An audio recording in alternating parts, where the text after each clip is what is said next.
All right. Hi, Sally. Hello. Hi, Emily. How's it going? Thanks. Good.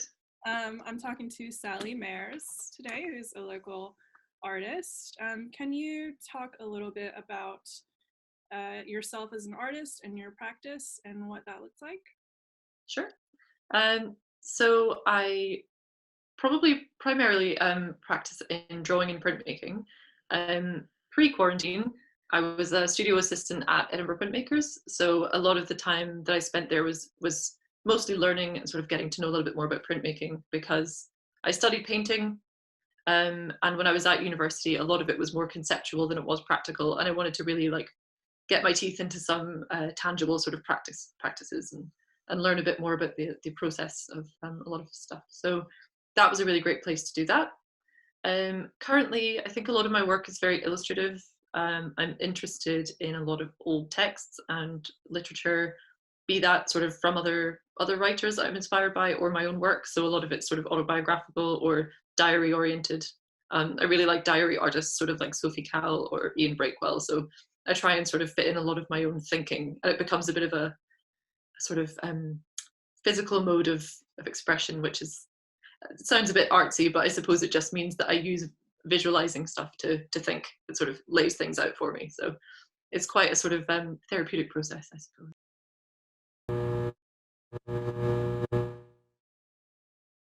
So how Yeah. has the situation kind of changed your practice? I mean, you're saying you're interested in working with Edinburgh printmakers and talking about sort of physical practice. There must be a pretty big impact on your work, yeah? Yeah, it's changed quite a lot.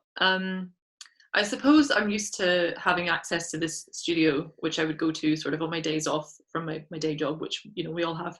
Um, it was sort of it's a great place to work. I think the environment's great, and the people there seem to all really sort of help each other out. And I think one of the things that I'm missing the most about this pandemic situation is having other people to talk to about your artwork. I mean, obviously, there's sort of the digital.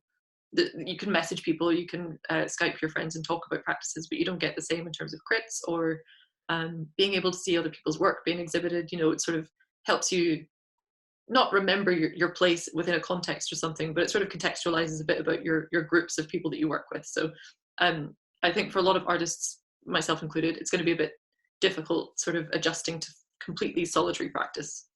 And no one else in my household is an artist, so I'm sort of just holed up in my little DIY studio for now. But it's working okay. It's you just make do with what you have, I suppose. A lot Yeah. of people have any space really that they can work, so I really do think I'm quite fortunate in that sense. I've got a sizable enough room I can make stuff.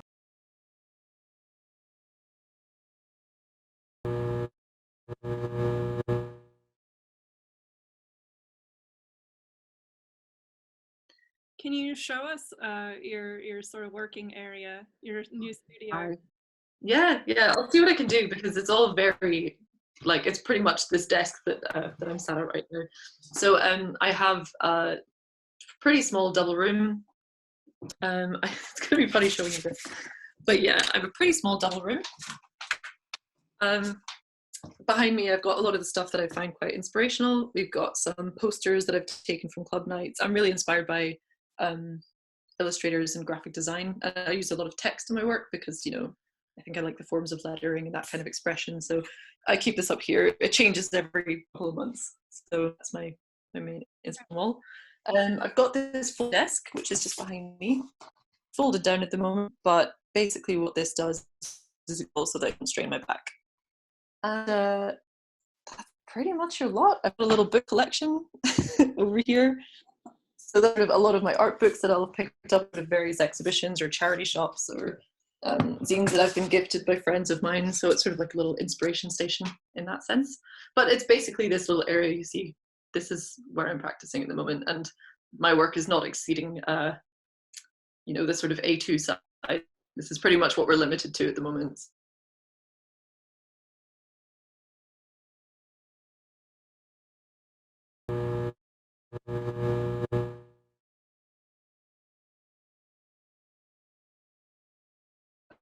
I suppose I'm only used to working in a studio from about a year ago. I started my internship in March. So I've been able to work in small spaces before, and in university, obviously, you're not given these large studios to roam about in and use endlessly. You sort of get given your cubicle and that's it. So I guess I'm sort of drawing on those old practices, which are very desk oriented, and a lot of it's to do with your research instead of your actual physical making of stuff. So Yeah. but yeah, it's definitely changed things. Sort of not having access to print facilities such as, like specific types of presses and everything. I'm trying to have to do sort of lino cuts on my own here, which is with the back of a spoon, or with a baron or something that doesn't quite give you the same sort of solidity in your texture. So it's a little bit different that way. It's a challenge. It is, yeah. I think artists are quite resilient people, though. Sort of you just do it. Definitely. Yeah.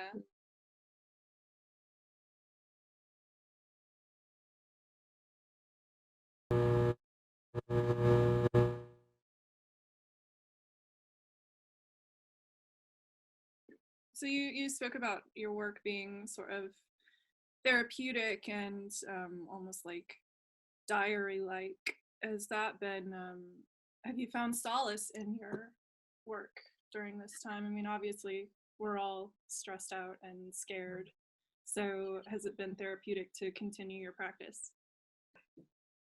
Yeah, I think sort of I have used art in the past as a sort of therapeutic tool because I've suffered from physical health issues, which have meant that having a really strong mental focus has actually very much helped the issue itself, and just psychologically given me something to really distract myself. So a lot of my work is very intricate and very detailed, and sort of I'll spend a lot of time going over lines and making everything sort of very perfect and almost like it's been printed when it's just a drawing.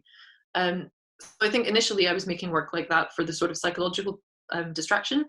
Whereas I think actually I've sort of been opening up gradually to using this opportunity to sort of change up what I'm doing and make things a bit looser, surroundings in a different way. So I think it's actually given me a bit more of a positive attitude to what I was doing, and sort of it's, your practice shifts with everything that happens in your life, and the fact that we're going through this collective sort of trauma, it's going to affect every artist, and we're all going to view our own work and each other's work very differently after this. So it's definitely an exciting time.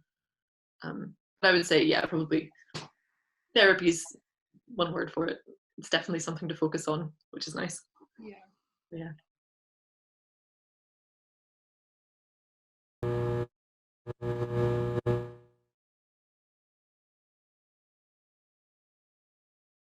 Has the pandemic had an impact on your practice conceptually? Like, are you changing up?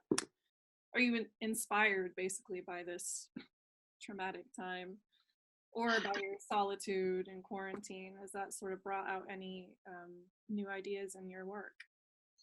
Yeah, it's kind of a hard one. You don't really want to say that you're inspired when something is so clearly disastrous, and a lot of people are suffering, and to sort of try and put too positive a spin on it would be maybe a little bit strange for me anyway. But I think definitely I've thought about my work a lot differently, and we've all had those existential spells where you're going, does my work matter? Why would anyone be interested in what I'm doing? And sort of you can get these questions which really make you doubt your practice, because we're sort of in a life and death situation here. A lot of people are struggling with having to make really hard choices, and obviously everyone's sort of the staff on the front line and everything are doing their absolute best to keep people alive, and I'm here in my room not able to do anything to help them, and thinking about what my practice is actually bringing to the table. So I think conceptually what it's done is made me reevaluate why I'm doing what I'm doing, and if I'm not getting very much out of a piece of artwork, then why am I even doing it? What is the point? So I think being sort of proactive in making something every day, and then analyzing what I've got from that piece will sort of help me to strengthen my drawing practice. You might think that you're actually very constricted by only being allowed to be in one space. You're sort of told what your restrictions are, and then you can work within the room to see what you have at your disposal. Or it just, I think, work a bit more creatively in these kind of boundaries sometimes. In history anyway, like it's certainly shown up to be the case that people are very creative under pressure. So True. yeah. Yeah.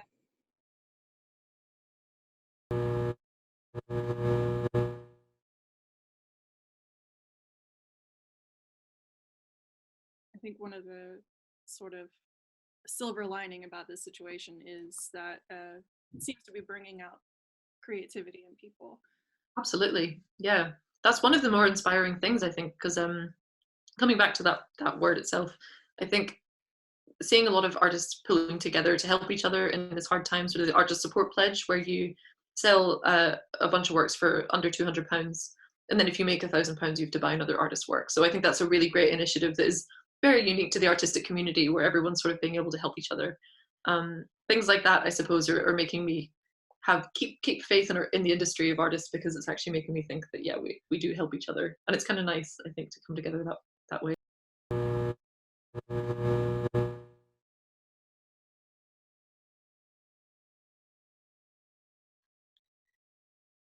It's I think, you know, the situation will obviously have an impact on everything, and I think impacts most artists' work, you know, practically and conceptually. Um, and personally, I'm struggling with this idea of how much should my work be impacted by this situation? Like, Yeah, can we make art about anything else? You know what I that's mean? true. This kind of guilt aspect, or this sort of like, uh, you know, a lot of things feel pretty meaningless and pointless right now. Yeah, yeah, definitely. Practically helping people who are in need. Mhm. What are your thoughts on that? I mean, are you still making art that is similar to what you made before this happened, or are you kind of are you reacting creatively to the situation?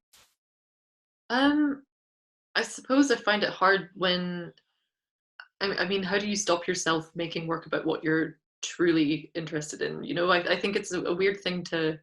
I mean, I do try and do this all the time. I always try and sort of pigeonhole what my project is about and what it's doing, but naturally these things take their own form. So if you're thinking about the pandemic all the time, it's going to find a way into your work. I think that's probably the same for most artists, whether you want it to or not.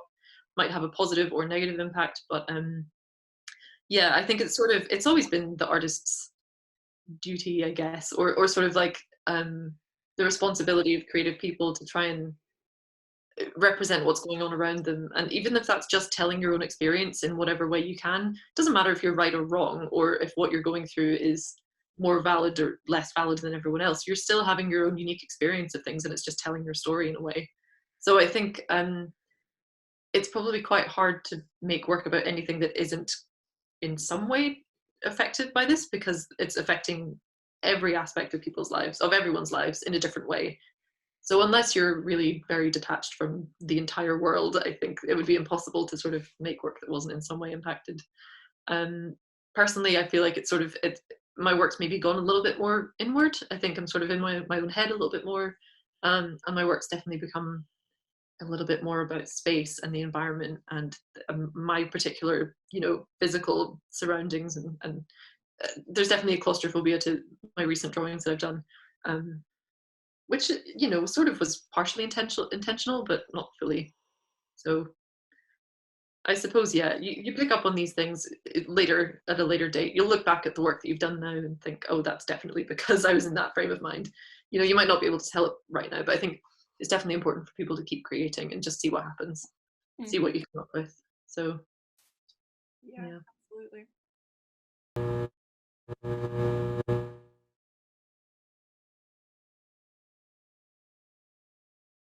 Have you seen some interesting or inspiring things from other artists lately? Yes, I have. I've been keeping close tabs on sort of my contemporaries at the printmakers and things that they've been doing. And I've recently sort of gotten back in touch with some people from university, because I think personally people are wanting to sort of reconnect with maybe not necessarily old friends, but sort of people that they just want to check in on, and make sure they're all okay. So you're sort of picking up with these networks again. And it's been really great seeing some people doing drawing challenges, and um, sharing ideas that they have, and tagging each other and that kind of thing on social media. So on Instagram, certainly, I've seen a lot of people doing the 30-day drawing challenge. And then maybe within this month, they'll have written another 30-day drawing challenge. And then so it's seeing everyone else's responses to this, I think, is really interesting. And particularly the sort of digital approach that a lot of people are taking as well. Working from home is taking on a whole new meaning for artists. So there's one friend that I follow closely, sort of her work at the printmakers, and we work together quite a lot. And she's been doing completely different work to what she's used to, because she's trying to revert back to sort of older methods of thinking visually and conceptually. So she's making very interesting work, which is sort of tied with what she's learned at her time at the printmakers, as well as going back to her older, sort of very academic drawing habits. And it's sort of had this weird fusion of just very classical drawing skills with this kind of like dystopian situation that we're ended up in.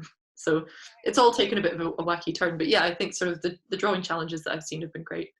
And it would be really cool to start one of those up. So maybe at one point I'll set one up as well. It seems like everyone's doing it, so why not?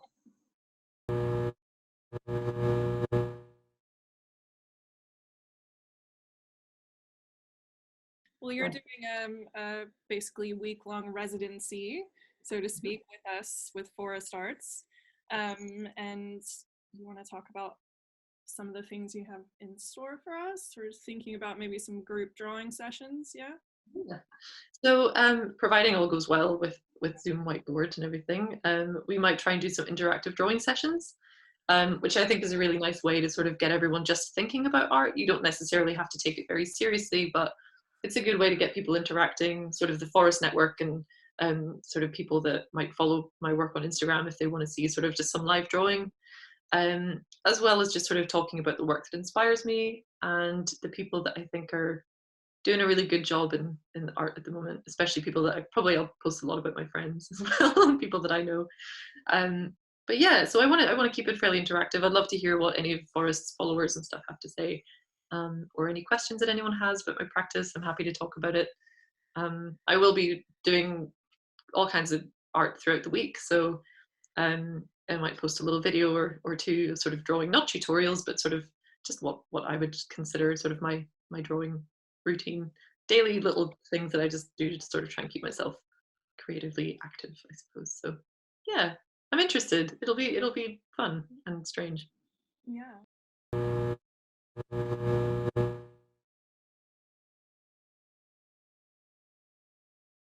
It's a weird state of affairs, because I was also really looking forward to the exhibition, and I'm sort of going, oh well, this is going to make us all think differently about how art is exhibited nowadays. It's sort of a bit of a strange thing. Yeah, absolutely. For anyone who that. Sally was going to be doing an in-house exhibition at the Forest, and obviously that cannot take place now. So we're turning it into an online exhibition, and it's been an interesting challenge figuring out how to do that, and how to make it more than just sort of like, here's some pictures of Sally's work. Yeah. You know, like trying to make it a little bit more interactive or entertaining, you know. Yeah, it's been interesting having sort of discussions with you, Emily, sort of trying to come up with these different ideas, and really trying to think. I don't like the phrase "think outside of the box," but I suppose it is literally thinking out of. We're all so very stuck in our own environments at the moment, sort of not really able to do anything physically. So having to think sort of a bit differently about how to make this work. It's very strange. I can imagine sort of like trying to juggle multiple artists at once as well must be a little bit strange for you. Sort of getting people lined up for the next, takeover and stuff. It's interesting because it's we're having to sort of ask artists to do a bit more or not more, but different things than maybe they're used to doing. Mm-hmm. Like, you know, in a physical an exhibition in the Forest space, we probably wouldn't have done an interview like this, or a studio tour or anything like that. But yeah. But why not? Like, I mean, this situation is forcing this, but I think it's kind of it's a cool thing. I mean, people are getting to know the artists a bit better, kind of seeing who they are and how they work, which I think is interesting. So definitely. It's gonna be a bit different for the audiences as well. People are having to engage with art in a very different way. I mean, we're so used to just going to a space and being there and having the whole physical surroundings reflect what we're experiencing, but we're all just going to have to do it on screens now, which is very strange. I wonder if this is the future of exhibiting. Who knows? Who knows? I don't think anyone knows anything at this point. Yeah, no. Yeah. Well, thank you so much, Sally. Yeah, thank you very much for having me. It's been a pleasure. Yeah, I look forward to the next week. work on our social media channels and some live drawing sessions, which we will certainly advertise. And yeah, good luck to Yeah, you. looking forward to it. Thanks very much. Thank you. Cheers. All right, I think we can, we can stop there.